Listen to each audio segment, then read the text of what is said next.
Welcome back to Solentha Stories. Let's fuel your day with some intense passion and non-stop excitement. Grab your gear, we're moving into the story now.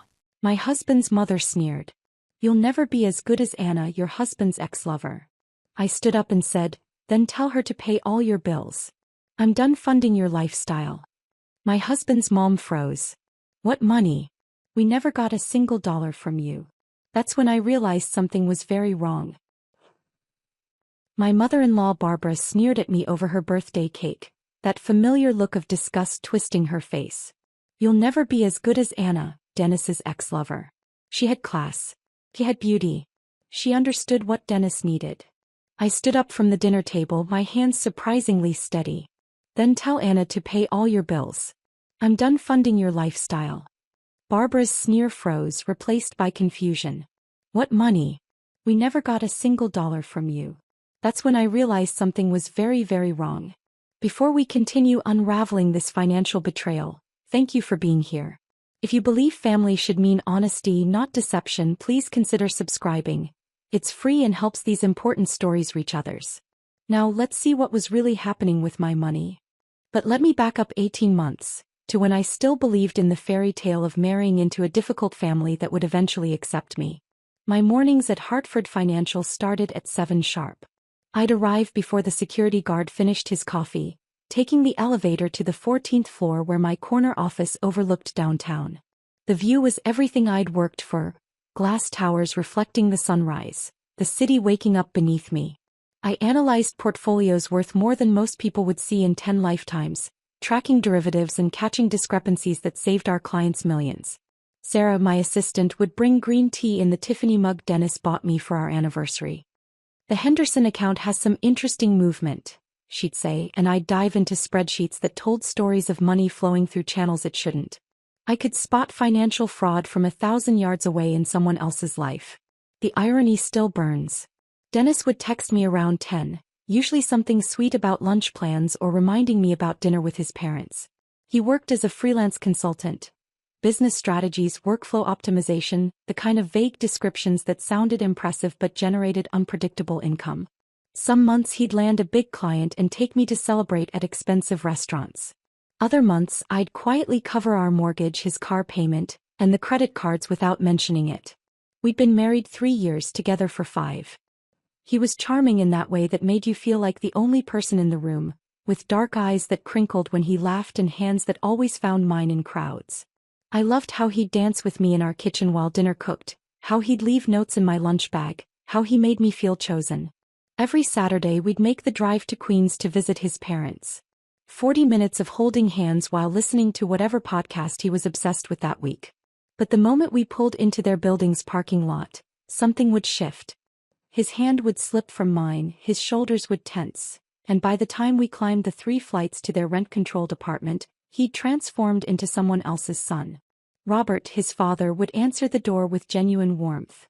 "Janet, you look beautiful as always." He'd take the wine I brought, always the same $15 Merlot that Barbara never drank but I kept bringing anyway. The flowers I'd picked up from the corner bodega would disappear into a vase, barely acknowledged. Barbara would be holding court in her living room, surrounded by photos of Dennis from every stage of life except the recent ones that included me. She'd look up from whatever she was pretending to read and offer that tight smile that never reached her eyes. "Oh, you're here. Dennis, did you see the article about Anna's promotion?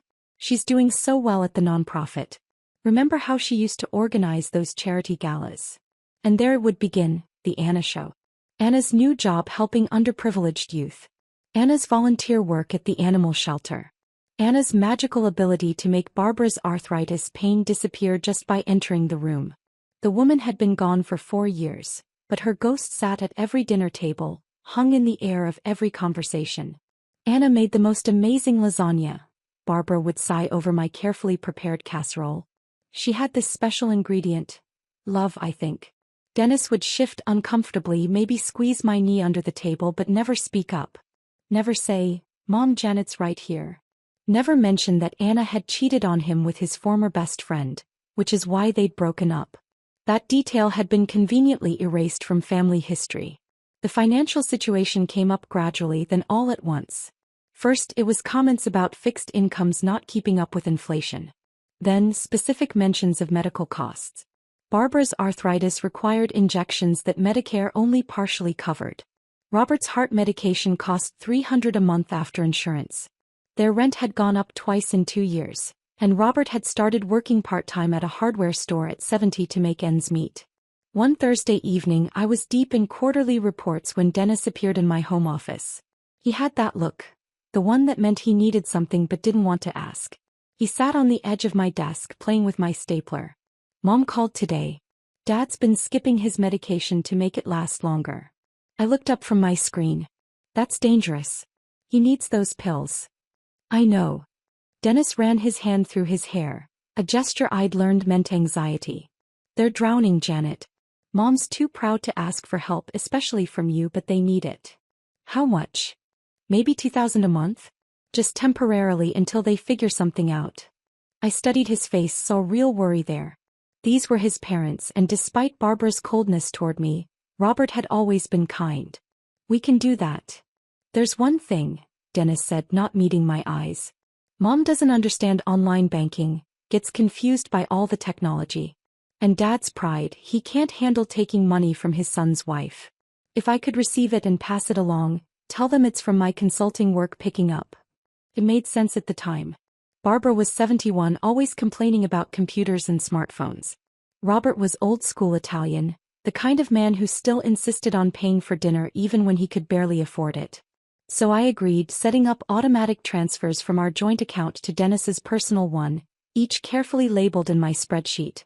Barbara's arthritis treatment, Robert's medication, apartment maintenance. $2,000 a month. Then $2,500 when the rent increased. Small amounts to someone analyzing million-dollar portfolios, but they added up. So this was family. This was what you did for family, even when that family spent every dinner reminding you how inferior you were to a woman who'd been gone for years. 3 months had passed since I'd started sending money, and the transfers had become as routine as my morning coffee.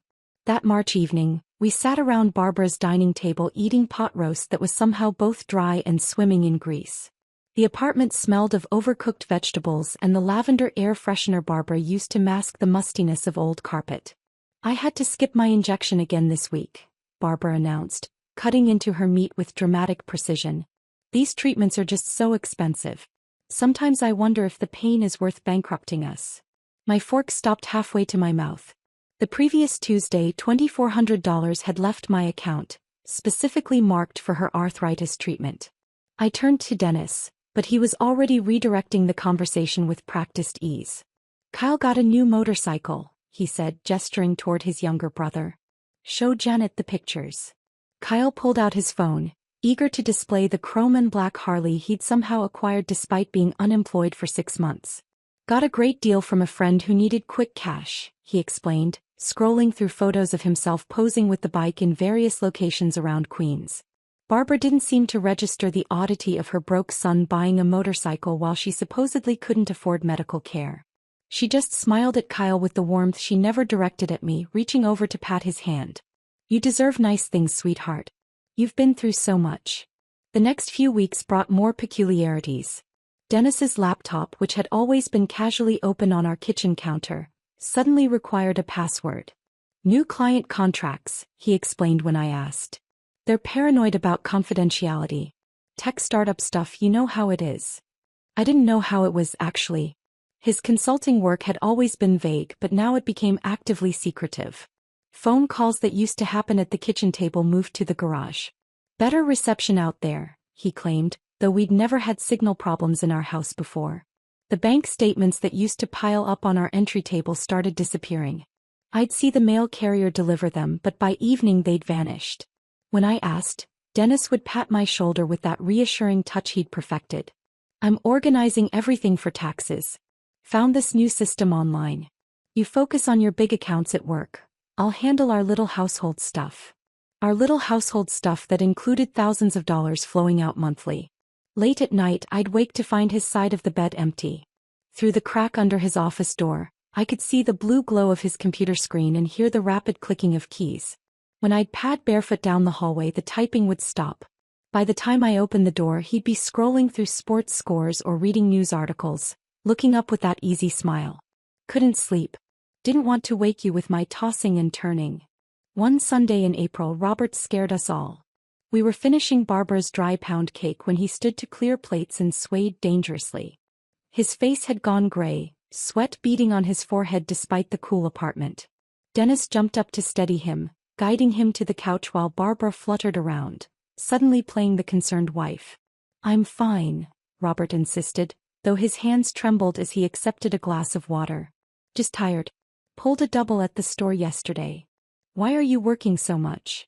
I asked, genuinely confused. By my calculation, we'd sent $8,000 over the past 4 months. Enough to cover their rent and his medications with money left over. "Bills don't pay themselves," Robert said quietly, not meeting my eyes. Dennis's hand found my knee under the coffee table, squeezing firmly. Not affectionately, a warning. When I looked at him, his expression was carefully neutral, but something in his eyes told me to drop it. The drive home that night was silent except for the rain hitting the windshield. I watched the wipers sweep back and forth, trying to make sense of what I'd witnessed. Finally, I couldn't hold it in. "Where's the money going, Dennis?" "What money?" His knuckles whitened on the steering wheel. "The money for your dad's medication. For your mom's treatments. $8,000 in 4 months, and your father's working himself into the ground. There are other expenses," he said, his voice tight. "Things you don't know about. Old debts. Medical bills from before. It's complicated. Then uncomplicate it for me. Just trust me, okay? I'm handling it." Trust. Such a small word carrying so much weight. The breaking point came during Melissa's book club. Dennis's sister had insisted on hosting at our house, claiming our living room had better natural light. 7 women descended on a Tuesday evening, armed with wine bottles and opinions about a memoir none of them had actually finished reading. By the 3rd bottle of Pinot Grigio, Melissa had shifted from literary criticism to family gossip. Her voice carried into the kitchen where I was refilling the cheese platter. "Dennis has been so good to Anna lately," she gushed to her friend Carol. "You know she's been struggling since her boutique went under. But family helps family, right? Even exes. It's what makes the Whitmores special." My hand stilled on the brie knife. Carol made appropriate sympathetic noises. "How long were they together again?" 6 years. Can you believe it? Everyone thought they'd get married. Barbara still has the wedding magazines she collected for them. But timing, you know? Anna needed to find herself and Dennis needed to, well, he found Janet.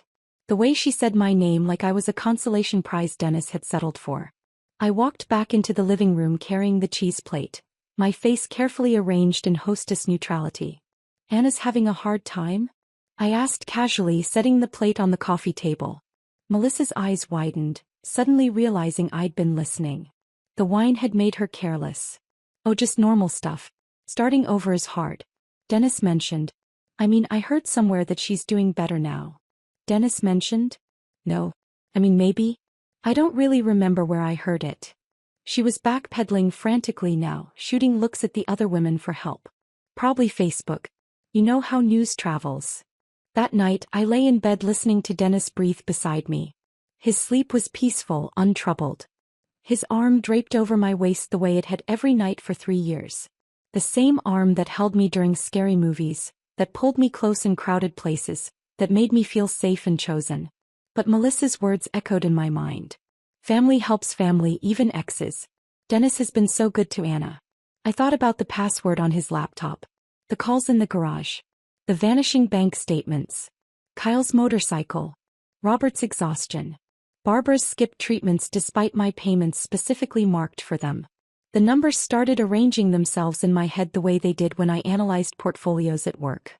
Money in, money out patterns and discrepancies. $8,000 over 4 months, but no visible improvement in his parents' situation. Dennis's vague explanations. Barbara's continued complaints. And now Anna's name surfacing like a body that wouldn't stay buried. I turned to study Dennis's face in the darkness. He looked younger, asleep, almost innocent. The worry lines that creased his forehead during the day smoothed out at night. This was the man I'd married, who'd promised to love and cherish me, who'd stood at the altar and said I was his future. But futures, I was learning, could be built on very shaky foundations. Sleep became impossible after Melissa's wine-fueled revelation about Anna. I spent the rest of that week moving through my days like a ghost, analyzing portfolios at work while my mind churned through possibilities. Dennis noticed nothing, still kissing me goodbye each morning, still texting me heart emojis at lunch, still curling around me at night like everything was normal. Thursday morning, he left for what he called an early client meeting. I watched from our bedroom window as his car disappeared around the corner, then stood there for another 5 minutes to make sure he wouldn't circle back for something forgotten. The house felt different when I was alone with my suspicions. Every corner seemed to hold secrets, every drawer might contain evidence. His laptop sat on his desk in the home office, closed but not locked away. Dennis had grown comfortable in his deception, careless with his tools. I opened it and faced the password screen, my fingers hovering over the keys. Our anniversary date? Nothing. His birthday? Nothing. I tried variations of our street address, his mother's maiden name, even Barbara 1952 in desperation. Then, almost as a bitter joke, I typed, Anna 2020. The screen unlocked. My chest tightened as his desktop appeared, cluttered with folders and files I'd never seen. His email was already open in a browser tab, logged in and waiting. The most recent thread was from Barbara, sent just 3 hours ago. Janet seems suspicious at dinner. Keep her calm until my birthday. After that, we can reassess the arrangement. My hands trembled as I scrolled through their correspondence. Dozens of emails dating back 18 months, creating a timeline of deception. Barbara coaching Dennis on what to say when asking for money. Tell her it's for my arthritis. She won't question medical needs. Kyle joking about his investment portfolio, funded by his brother's brilliant long-term strategy. But the document that stopped my heart was a Google spreadsheet titled, Operation Keep Anna Afloat. The columns were meticulously organized. Date, amount received from J, actual distribution, cover story told. My name appeared like a punchline throughout. J believed medication story. J didn't question roof repair. J too busy with work to notice. I photographed the screen with my phone, then remembered Dennis could check browser history. No, I needed to be smarter. I forwarded everything to my private email account, the one I used for online shopping that Dennis didn't know about. 23 emails, 14 attachments, one devastating spreadsheet that detailed exactly how my money had been divided. Of the $42,000 I'd sent over 18 months, only $15,000 had actually gone to Barbara and Robert. The spreadsheet showed it clearly. Occasional payments for legitimate expenses, just enough to maintain the cover story. Anna had received $12,000, marked as Boutique Recovery Fund, and temporary support during transition. Kyle's $8,000 was labeled Investment Opportunities, with notes about cryptocurrency losses and sports betting debts. The remaining $7,000 was marked Administrative Costs, Dennis's fee for managing the con. I sat back in his chair, my professional pride wounded almost as much as my heart. I caught fraud for a living. I'd saved clients millions by spotting discrepancies others missed. Yet in my own home, I'd been blind to a conspiracy that involved my husband's entire family. The shower was still running upstairs. Dennis took long showers, one of those habits I'd once found endearing. 20 minutes minimum, sometimes 30 if he was thinking through problems. I had time to dig deeper. His sent folder revealed messages to Anna. Not love letters, something worse. Business-like updates on her financial support. This month's payment will be delayed. Janet's getting suspicious, need to be careful. And Anna's replies, grateful and oblivious. Thank Dennis. Tell your trust fund manager I appreciate the help during this tough time. Trust fund manager. They told Anna the money came from Dennis's fictional trust fund. I printed everything, the printer whirring like my racing thoughts. Bank statements from our joint account showing every transfer. Screenshots of the Google Doc. The email threads. By the time the shower stopped, I had 40 pages of evidence tucked in my work bag. I closed the laptop, my heart pounding as I heard Dennis's footsteps overhead. By the time he came downstairs, hair still damp, I was at the kitchen table with my coffee and the morning news on my tablet, looking like any other Thursday. Morning, beautiful, he said, kissing the top of my head. Sleep well. Like a baby, I lied, not looking up from my screen. The rest of the morning was agony. Dennis hummed while making his breakfast, complained about traffic reports, kissed me goodbye with the same lips that had been lying to me for 18 months. After his car pulled away, I called in sick to work. The first time in 3 years. I sat in my car in our driveway, windows down despite the April chill, spreading the printed pages across my passenger seat. With a yellow highlighter, I marked every lie, every diverted payment, every false emergency that had separated me from my money. The roof repair Barbara claimed cost $3,000. No contractor records, no permits filed with the city. Robert's emergency cardiac medication. The pharmacy had no record of the prescription. The apartment maintenance that Dennis said was urgent. Their building hadn't had any work done in 2 years according to public records I pulled up on my phone. My phone buzzed. Dennis checking in like the devoted husband he pretended to be. Hope you're feeling better, babe. Love you. I stared at those 2 words that had once meant everything. Now they felt like part of the con, emotional manipulation to keep me docile and generous. I texted back a simple thanks, then blocked his number temporarily so I could think without interruption. Lisa answered on the second ring. My college roommate had become a paralegal specializing in financial crimes. A coincidence that now felt like fate. Janet. How are you? It's been too long. I need your help, I said, my voice cracking for the first time all morning. I think my husband and his family have been stealing from me. Oh honey. Come over right now. Lisa's apartment was a 20-minute drive that I made in 15. She answered the door in sweats, her laptop already open on her coffee table. I handed her my folder of evidence and watched her expression shift from concern to shock to professional anger as she read. Janet, this isn't just theft. This is wire fraud. Conspiracy to commit fraud. When you cross state lines with electronic transfers based on false pretenses, it becomes federal. Federal. The kind where people go to prison. Your husband could get 5 years. Barbara and Kyle could be charged as co-conspirators. She pulled up legal databases on her laptop showing me similar cases. You have everything documented. This is a prosecutor's dream case. We spent 3 hours building a comprehensive file. Lisa helped me create a timeline, organize evidence, and prepare affidavits. She also gave me advice I didn't want but needed to hear. Don't confront them alone. Don't give them time to coordinate stories or destroy evidence. And whatever you do, don't let them know you know until you're ready to use it. Barbara's birthday dinner is Saturday, I said, an idea forming. The whole family will be there. Dennis, Kyle, Robert, even Melissa. Lisa smiled grimly. Public confrontation means witnesses. Smart. But Janet, are you ready for your marriage to end? Because there's no coming back from this. I thought about Dennis's password, Anna 2020. 4 years after their breakup, she was still important enough to be his digital key.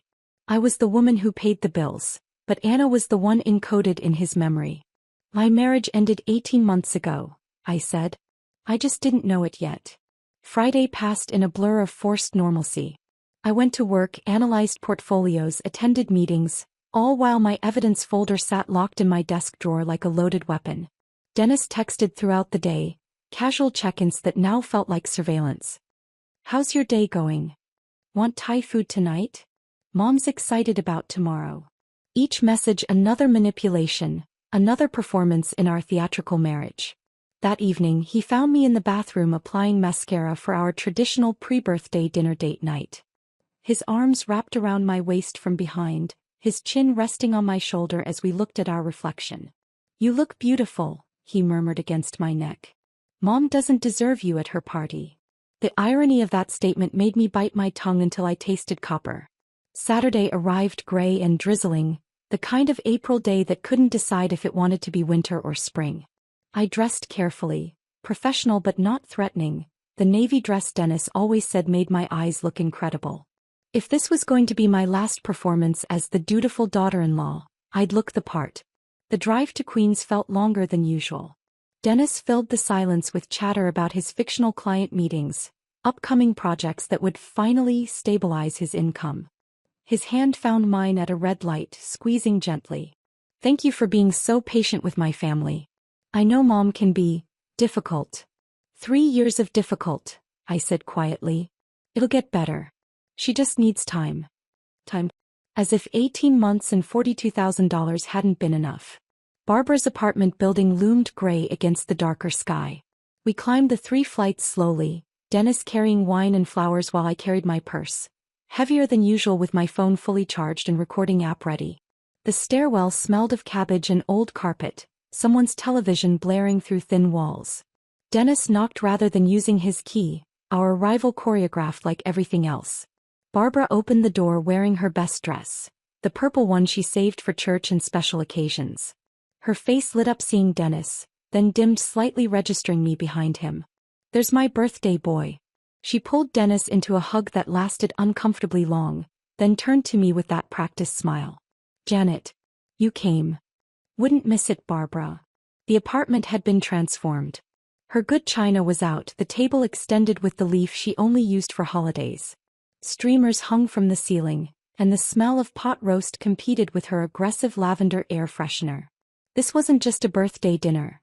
This was an event, a production. Kyle was already sprawled on the couch, beer in hand, that expensive watch catching the light every time he lifted the bottle. He'd styled his hair and wore a new shirt, playing the part of successful young man rather than unemployed gambler living off my transfers. "Janet." Robert rose from his recliner, genuine warmth in his tired eyes. He looked worse than last week, grayer, more fragile. "You look lovely, dear." Melissa arrived minutes later with her husband Tom, who immediately parked himself in front of the television with Kyle. She hugged everyone except me. I got an air kiss that missed by 6 inches. "Anna sent a card," Barbara announced, waving a pink envelope like a trophy. "Isn't that thoughtful?" Even with her busy new position, she remembered. She read it aloud, every word a deliberate knife. "Dearest Barbara, happy birthday to someone who's been like a second mother to me. Thank you for all your support during my difficult times. Love always, Anna." Dennis's jaw tightened.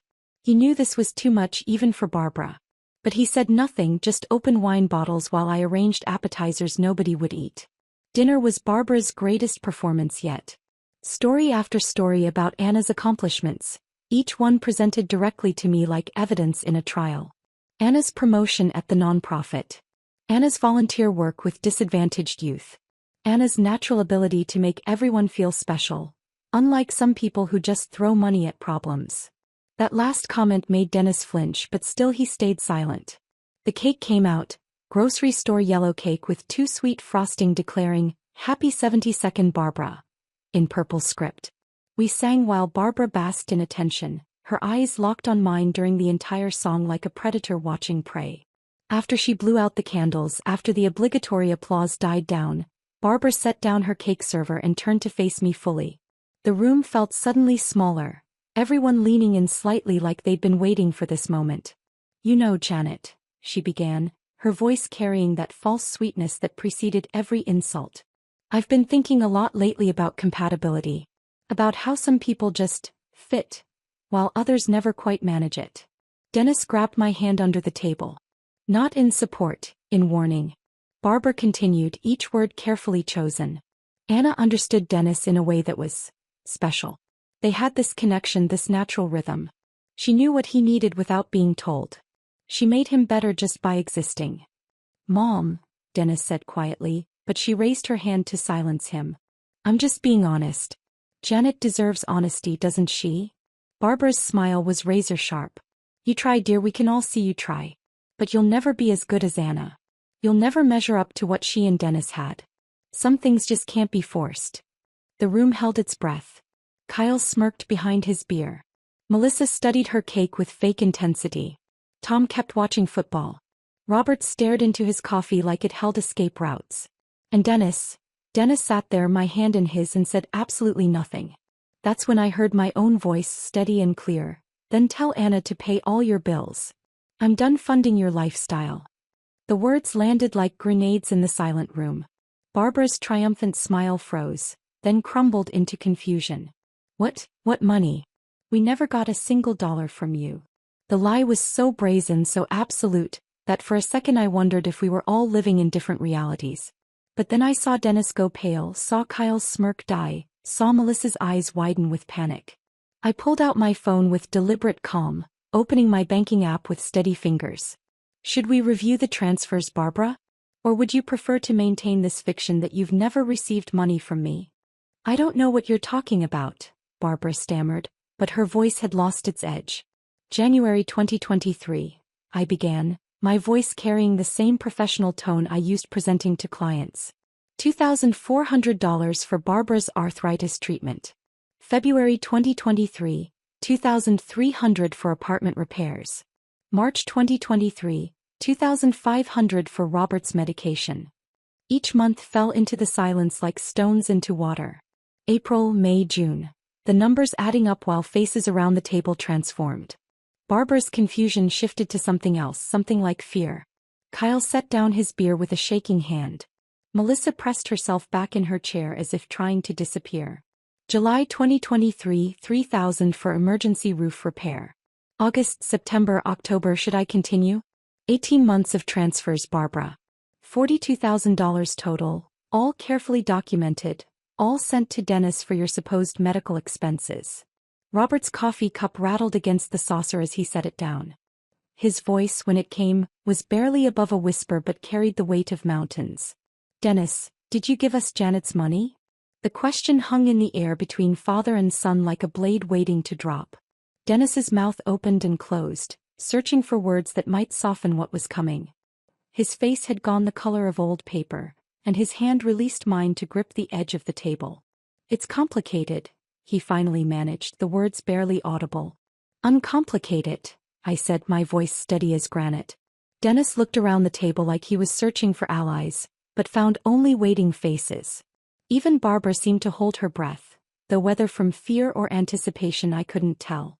Anna reached out to me 6 months after you and I got married, he began, his words tumbling out in a rush. Her boutique was failing.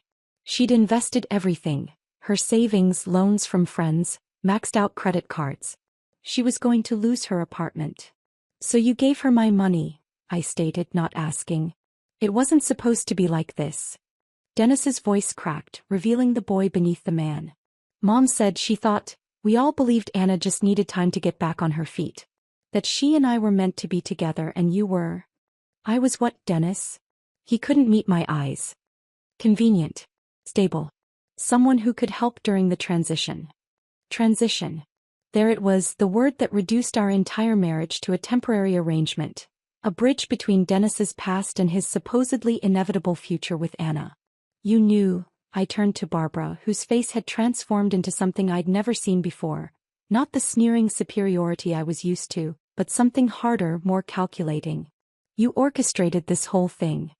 Barbara straightened in her chair, and when she spoke, her voice had lost all pretense of sweetness. Anna and Dennis belonged together. Anyone could see that. You were never supposed to be permanent, Janet. You're too cold, too focused on numbers and careers. Anna understood family. She understood what Dennis needed. What he needed was my money, apparently. Your money was the least you could contribute, Barbara shot back, her mask completely gone now. I taught Dennis exactly how to approach you. When to ask, how much to request, what stories would work. Every month we'd review what worked and what didn't. Janet responded well to Dad's health issues. I'd tell him. Use that angle more. Tom had muted the television. Even the neighbor's TV seemed quieter, as if the entire building was listening to Barbara's confession. You coached your son to defraud his wife? Robert's voice was barely recognizable, thick with something between rage and grief.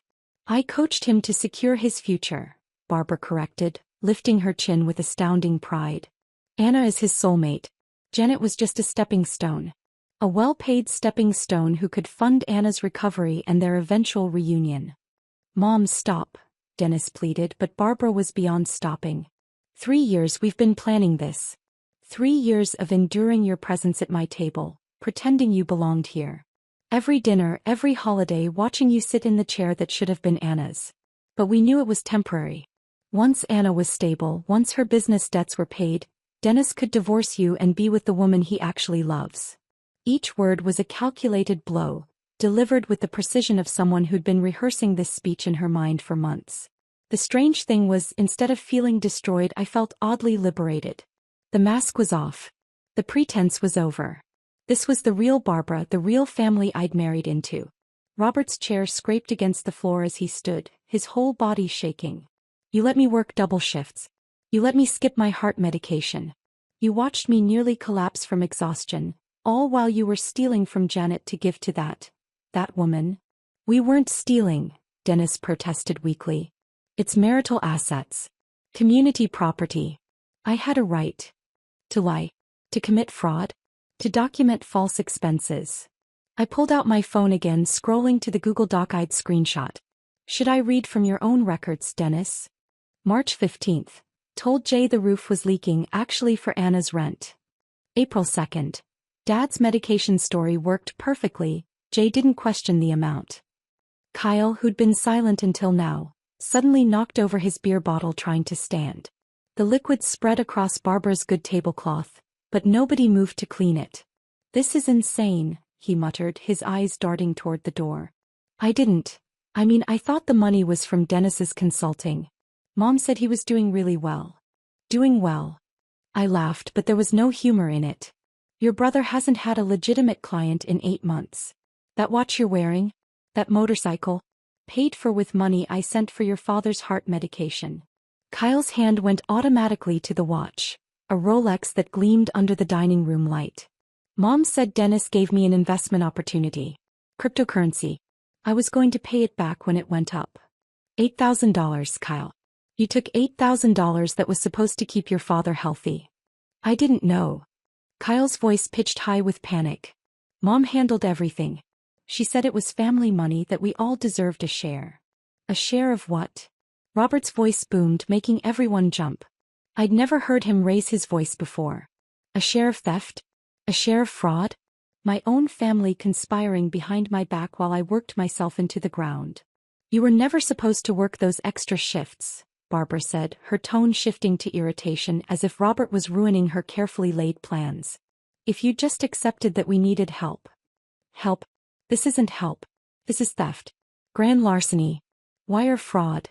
Robert's face had gone from gray to red, veins standing out on his neck. Melissa finally spoke up, her voice small. I didn't know about the money, but I knew about Anna. Dennis has been meeting her for coffee every week. Sometimes dinner. I thought Janet knew. Another piece clicked into place. All those client meetings, those networking events, those late nights at the office. How many were actually spent with Anna? Every week. I asked Dennis directly. He nodded miserably. We needed to coordinate the payments. Make sure her creditors were being paid in the right order. It was business. Business, I repeated. Is that what you call it when you password protect your laptop with her name and the year you met? Dennis's head snapped up. You went through my computer? Anna 2020. Really, Dennis? Not even creative enough to use something that wasn't about her. Barbara stood up, trying to regain control of her narrative. None of this matters. Anna and Dennis will be together eventually. You can't stop destiny, Janet. You were always just convenient. Yes, Barbara, you've made that crystal clear. The convenient fool who funded your son's ex-girlfriend's lifestyle while you all laughed behind my back. We never laughed, Dennis said quietly. No? Then what do you call the family group chat I was never added to? The one where you all discussed how to manage Janet? How to keep me comfortable but controlled. Dennis's silence was all the confession I needed. I reached into my purse and pulled out the folder Lisa had helped me prepare. Thick with evidence, tabbed with colored sticky notes, professional as any case file I'd present at Hartford Financial. You want to know what this is? I set it on Barbara's birthday cake, right in the frosting. This is 18 months of wire fraud, documented and verified. Barbara reached for the folder, but I placed my hand on top of it. Not yet. First, you're going to listen. I opened to the first tab, holding up the printed emails for everyone to see. Email from Barbara to Dennis, February 12th. Tell Janet the roof is leaking. She won't verify with the landlord. Email from Dennis to Kyle, March 3rd. Mom says you need $8,000. Janet thinks it's for Dad's medication, so act accordingly if she asks. You had no right to read private emails, Barbara started, but her voice had lost its power. Actually, I had every right to read emails discussing how to steal my money. I flipped to the next section. Bank statements showing every transfer, $42,000 total. Each one annotated with what I was told versus where the money actually went. My attorney, yes, Barbara, I have an attorney, calls this documentary evidence of conspiracy to commit wire fraud. Attorney. Dennis's voice cracked. Lisa Brennan, specializing in financial crimes. She's reviewed everything. I pulled out my phone, showing them Lisa's contact information. She's waiting for my call. One word from me and this becomes a federal investigation. The room had gone so quiet I could hear the refrigerator humming in the kitchen, the neighbor's television playing a game show through the walls, someone's footsteps in the apartment above. Federal. Kyle whispered, his face draining of color. When you use electronic transfers across state lines based on fraudulent pretenses, it becomes a federal crime. Dennis could get 5 years in prison. Barbara and Kyle, as co-conspirators, could face 3 years each. Prison. Kyle's expensive watch caught the light as his hands trembled. But I didn't, Mom said. You took $8,000 that you knew came from somewhere suspicious. You participated in family meetings about managing Janet. You're on the group chat discussing how to keep me from discovering the truth. That's conspiracy. Barbara tried to rally. You're bluffing. No prosecutor would take this case. We're family. We're family, I corrected. And prosecutors love cases with this much documentation. But here's the part you're really going to hate, Barbara. I paused, savoring the moment before delivering the blow I'd been saving. Anna knows everything. The silence that followed was beautiful. Barbara's mouth fell open. Dennis's head snapped up. Even Robert, who'd been staring at the table in silent rage, looked at me in surprise. That's impossible, Barbara said, but uncertainty colored her voice. 2 days ago I contacted Anna. Sent her screenshots of the Google Doc, the emails, everything showing where Dennis's mysterious trust fund money actually came from. Would you like to hear her response? I pulled up the email on my phone, reading Anna's words aloud. Janet, I'm absolutely horrified. Dennis told me the money came from a family trust his grandmother left him. I had no idea it was coming from you. I'm willing to return what I can and testify about what Dennis told me. No woman deserves to be treated this way. She's lying, Dennis said desperately. Anna wouldn't. Anna has more integrity than this entire family combined. She's already sent me records of every payment she received, thinking it was from your fictional trust fund. She's prepared to sign an affidavit confirming you lied to both of us. Barbara sank back into her chair, the purple dress that had seemed so regal now making her look like a deflated party balloon. The queen of manipulation, realizing her chosen princess had switched sides. But the best part? I continued, pulling out a printed text exchange. Anna sent me screenshots of Dennis's texts to her. Don't worry about paying me back, my trust fund is huge. Grandma wanted me to help people I care about. Janet doesn't know about the trust, she might feel weird about me having family money. I looked directly at Dennis. You lied to everyone. To me about where the money was going. To Anna about where it came from. To your parents about... Actually, I'm not sure you told your parents any truth at all. Tom had abandoned all pretense of watching TV, staring at the unfolding disaster with his mouth open. Melissa was crying silently, mascara running down her cheeks. Robert's hands were clenched into fists on the table, his knuckles white. So here's what's going to happen, I said, pulling out the documents Lisa had prepared. Option 1.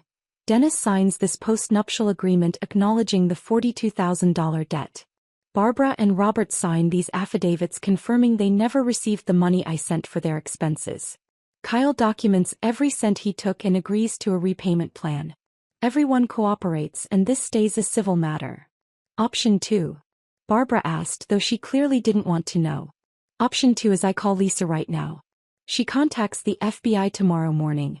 They freeze your accounts, investigate your finances, and you explain to federal agents how you orchestrated 18 months of wire fraud. I spread 3 documents on the table, pushing aside birthday cake plates and Barbara's anniversary china. Post-nuptial agreement for Dennis. Affidavits for Barbara and Robert. Financial disclosure for Kyle. This is extortion, Barbara said weakly. This is consequence, I corrected. Something none of you have faced before. Dennis reached for the pen with a shaking hand. If I sign this, what happens? We divorce. You repay the money from your retirement fund and future earnings. You stay out of prison. You get to keep your professional reputation, what's left of it. And if I don't sign? Then you explain to the FBI, your employer, and every future romantic partner why you have a federal fraud conviction. Dennis signed his name, each letter looking like it physically hurt him to write. His signature, which I'd once found so elegant on our marriage certificate, now looked like the scrawl of a defeated man. Barbara took the pen next, her hand trembling so badly she could barely hold it. I never thought. No, you never thought I'd find out. You never thought the convenient fool with the paycheck would figure out your scheme. She signed, tears finally breaking through her composure. Not tears of remorse. Barbara wasn't capable of that. Tears of rage that her perfect plan had failed. Kyle signed quickly, eager to make this nightmare end. His Rolex caught the light one last time as he pushed the document back to me. Robert was the last to sign, and when he looked up at me, his eyes were red-rimmed. Janet, I'm sorry. I didn't know. I know you didn't, Robert. You're the only innocent person at this table.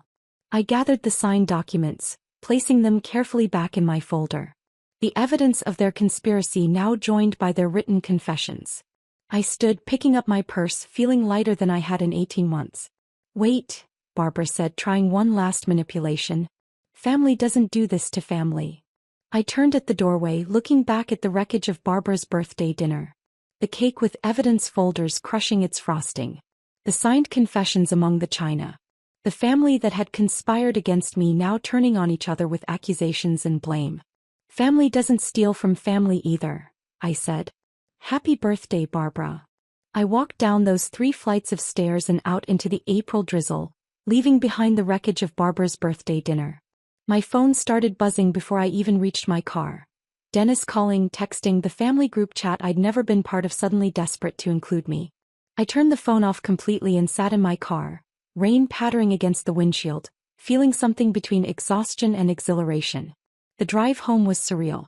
The same route I'd taken with Dennis just hours earlier, but now I was alone, my marriage effectively over, my evidence folder on the passenger seat like a silent witness to what had just happened. I stopped at a red light and caught my reflection in the rearview mirror. My makeup was still perfect, not a tear shed. Strong or numb, I couldn't tell. Lisa was waiting at my house when I arrived, sitting on my porch with a bottle of wine and 2 glasses.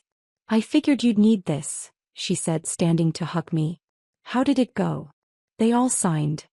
I held up the folder. Every last one of them. We sat in my kitchen, soon to be only my kitchen, while I recounted every detail. Lisa took notes, already planning the next legal steps. File for divorce Monday morning, she advised.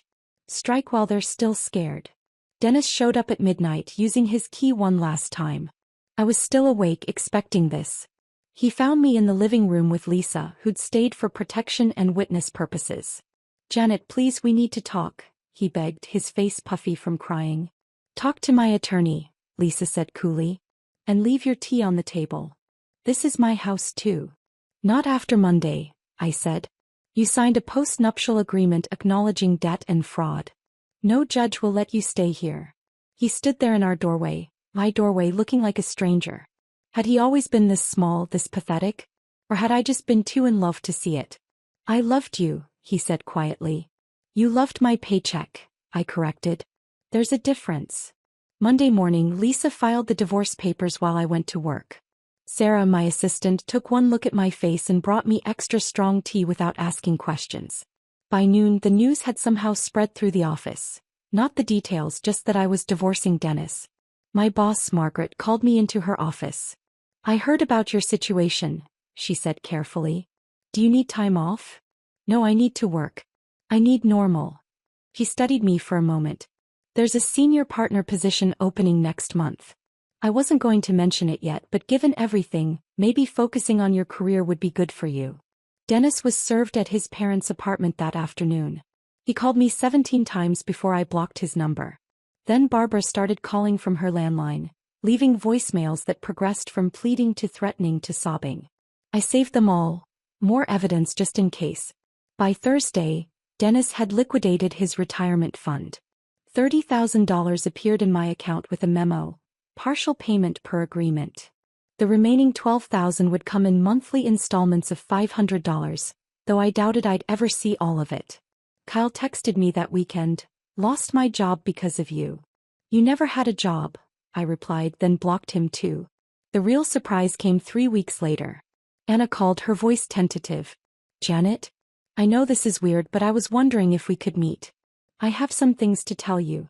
We met at a coffee shop downtown, both of us awkward until Anna said, "So we both married into the Whitmore dysfunction," and we burst out laughing. Technically, I never married in, she corrected herself. Thank God. Anna showed me years of emails from Dennis, dating back to their relationship and continuing through my marriage. The recent ones about his trust fund were just the latest in a long pattern of lies. He'd been lying to her throughout their relationship too, about his job prospects, his family's financial situation, even about why they broke up. Barbara told me you cheated on him, I said. Anna nearly spit out her coffee. What? He cheated on me. With my roommate. Barbara knew. She helped him cover it up. We sat there for 3 hours comparing notes, uncovering lies, realizing how deeply we'd both been manipulated. When we finally stood to leave, Anna said, "We should do this monthly. Like survivors group therapy." Our first official dinner was at an Italian place, where we toasted with expensive wine I could finally afford since I wasn't funding Dennis's family anymore. To Barbara's matchmaking skills, Anna said, raising her glass. She wanted Dennis to end up with me so badly she forgot to ask if I wanted him back. What did you tell him when he reached out after the birthday disaster? I told him I was testifying in your civil suit and to lose my number. The civil suit was Lisa's idea. Since they'd all admitted to the fraud in writing, we could sue for damages beyond just the stolen money. Emotional distress, financial manipulation, conspiracy to defraud, Lisa listed, building her case. Dennis's consulting business, already struggling, completely collapsed when word got out about the fraud. Apparently, clients don't trust financial consultants who steal from their spouses. He moved back in with Barbara and Robert, sleeping in his childhood bedroom at 34, surrounded by high school trophies and memories of when he had potential.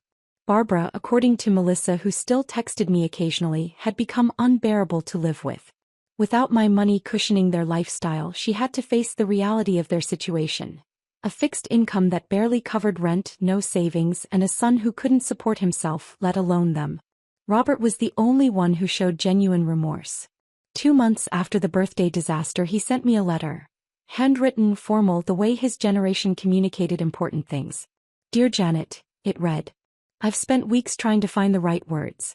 There aren't any. What my family did to you is unforgivable. You deserved better from all of us, especially from me. I should have protected you. Instead, I benefited from their crimes while remaining willfully ignorant. I'm deeply sorry.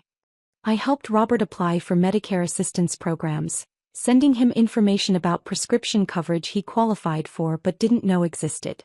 He never asked, I just did it. Not for Dennis or Barbara, but for Robert, who'd been as much a victim as I had been." His Christmas card arrived in December, just a simple store-bought card with one line written inside, "You deserved better from all of us." No request for forgiveness, no manipulation, just acknowledgement. I kept Robert's Christmas card on my refrigerator with a magnet shaped like a sunflower, the only reminder I allowed myself of the Whitmore family. January arrived with snow and silence, the kind of peace that comes after surviving a hurricane. My new routine was simple. Work, therapy, and learning to be alone without feeling lonely. Dr. Morrison's office became my Wednesday sanctuary. She was a small woman with silver hair who never rushed our sessions, even when I spent 20 minutes sobbing over how I'd missed such obvious signs. "You weren't blind, Janet. You were trusting. There's a difference," she said during our 3rd month together. "Your instinct to help family in need wasn't wrong. Their exploitation of that instinct was." We unpacked everything. My need to be the perfect wife, the way I'd rationalized every red flag as a cultural difference or temporary situation. "I analyze million-dollar portfolios," I told her one afternoon. "I catch fraud for a living. How did I miss this in my own home?" "Because you weren't looking for it there. We don't audit the people we love." The anger came in waves. Some days I'd be fine, focused on work and moving forward. Then I'd see a couple holding hands at a coffee shop, and rage would surge through me so hot I'd have to leave.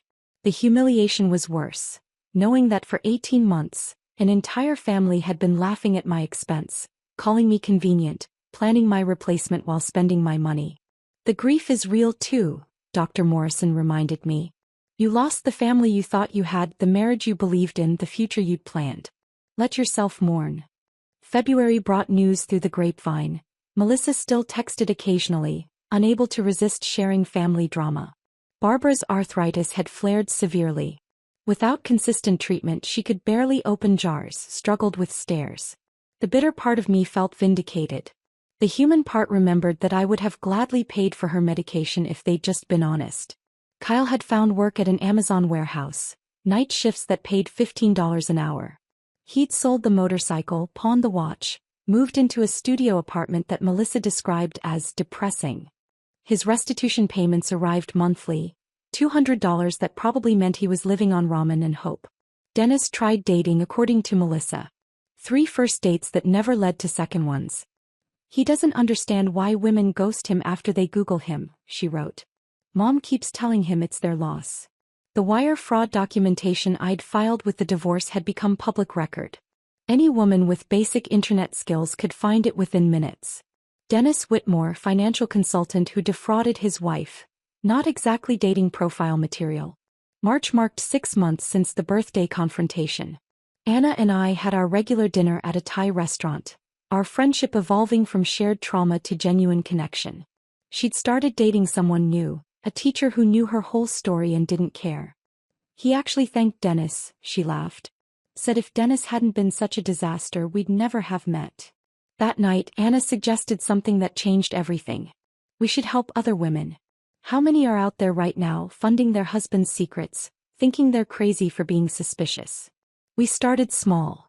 A Facebook group called Receipt Keepers for women who suspected financial abuse in their relationships. Within a week we had 50 members. Within a month 300. Women sharing stories that echoed mine. Money disappearing, elaborate lies, family conspiracies. I wrote our first guide, Red Flags in Financial Abuse. Anna contributed, When Family Becomes the Enemy. We fielded questions, reviewed bank statements, helped women document their suspicions. What began as processing our own trauma transformed into something larger. My promotion to senior partner came through in April. Margaret called me into her office with champagne. Your handling of your personal situation showed remarkable professionalism, she said. You turned a crisis into education, helping protect our clients from similar schemes. That's leadership. The raise was substantial. More than enough to cover what I'd lost to the Whitmores. I celebrated by buying a new apartment, smaller than the house I'd shared with Dennis but entirely mine. No memories in the walls, no ghosts in the corners. Moving day was emotional. Anna helped, along with 2 women from Receipt Keepers who'd become real friends. We painted the living room a soft blue, hung curtains that Dennis would have hated, arranged furniture without considering anyone else's opinion. This is your revenge, Anna said, looking around the space. Living well, helping others, becoming who you were meant to be without them. May brought an unexpected message from Robert. Not a letter this time, but an email through the Receipt Keepers website. Janet, I wanted you to know that I've left Barbara. Living with my brother in New Jersey now. The birthday dinner opened my eyes to more than just the money. Thank you for showing me the truth even though it hurt. I'm getting help for my health through the programs you suggested. Robert. I read it 3 times before responding with a simple, wishing you health and peace. Barbara's empire had truly crumbled. Without Robert's social security supplementing their income, without my money flowing in, without Kyle contributing, she was alone with Dennis in that apartment. 2 people who'd built their relationship on deceiving others, now stuck with only each other. By June, Receipt Keepers had become a registered nonprofit.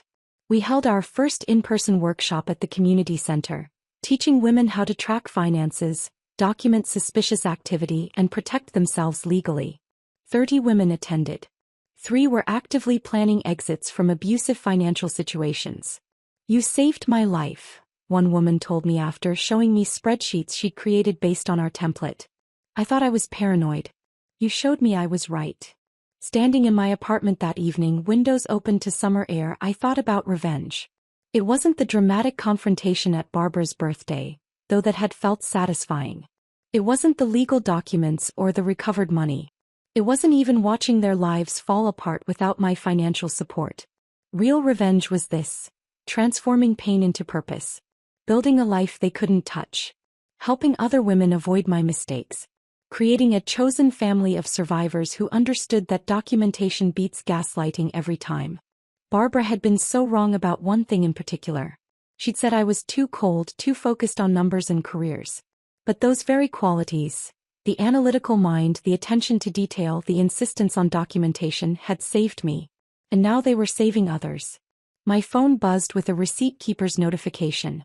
Another woman joining, another story shared, another person learning that suspicious feelings usually mean something and receipts never lie.